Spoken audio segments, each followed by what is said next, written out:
important. I mean, our law firm's had a case that is been going to trial for 8 years here in China. So we have not been able, because of the civil procedure laws, have not been able to get a court date. And since it has to do with foreign litigants, they want to pay special attention. So I understand that. But at the same time, it's very difficult to get relief unless you have criminal or civil procedures with civil codes on how the legal system is supposed to work to get those dates and to get things moving forward. So I think there's a lot of attention because of human rights that has to do with criminal procedure laws, and I think people are interested. But those of us who are involved in economic issues, we want to get those settled in a thoughtful way where we know a trial date will come back. It won't take us 8 years to do that. So I think it's very important. Yeah, and also it's a kind of social issue. You know, in China now we have many petitioners. You know, they would visit the capital from all over China. And quite some of them were involving with litigation. You know, the litigants were not satisfied with the judgment of the courts. They would come to the province, the central government. So we need to have a better civil procedure law. And another thing is that I think that is quite new for the civil procedure law last year, was to give clear provision about so-called public interest action. Yes. Yeah, that could be involving with the environmental pollution, Exactly. and that a lawyer may represent the public interest to sue the corporation, the company. Exactly.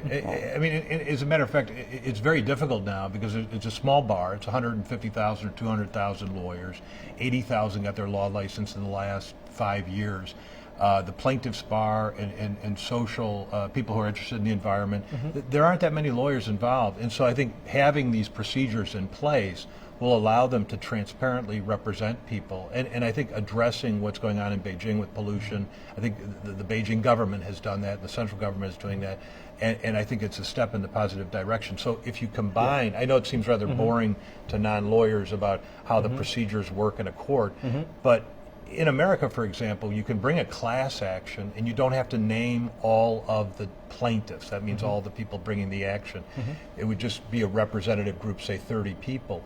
So with this law, it will make class action easier in China? Well, they'll still have to name class action. Right. It'll make it easier, but Right. it's class action with Chinese characteristics, in my opinion. That's a little different. Yeah. But public interest action is that you don't need to name all the victims, right? Right. Just So public looks interest. like there are many highlights in last year's legislative work. So let's talk about it one by one. First, let's start with the criminal procedure law, which Professor just mentioned has attracted wide attention. So we're noticing that a protection of human rights has been written into this law. What's the significance of that? I think that's quite significant. It illustrates the changing of the power-oriented procedure toward the right-oriented procedure, and also to illustrate the changing of the mentality of fighting crime first. Now, we try to have more balanced the value determinations. Traditionally in China for dozens of years, we just focus on the need for fighting corruption under the name of public interest, and somehow ignore the human rights of criminal suspects and defendants.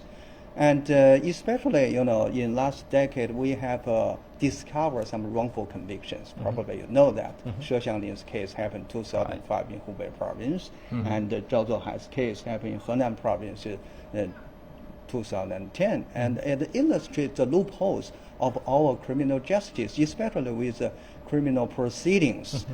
This has been the debate among the legal circle in past 10 years, and now we write it into our criminal procedure law clearly that one aim of the criminal procedure law is to protect the human rights. Right. Well, Edward, you're actually practicing law here in this country. What's your observation? My observation is, I mean, this is well needed. There's no question about it for everyone who lives and works here, and I've lived here for 26 years. So, I mean, everyone wants to be protected. They want to have the police to have a transparent way to going forward. So, I think it's extremely important. I think What happens in the United States, just to contrast it, is we have due process, and that means that we have the Fourth Amendment and the 14th Amendment, and this gives you're entitled to a lawyer after a certain period of time, and these are all issues that are being grappled with. Do you get a lawyer in 24 hours? Is there are your relatives notified within 24 hours? Sometimes there are, sometimes they're not. So these are very important things. Thank you very much, Edward. Thank you very much, Professor. We'll talk to you very soon.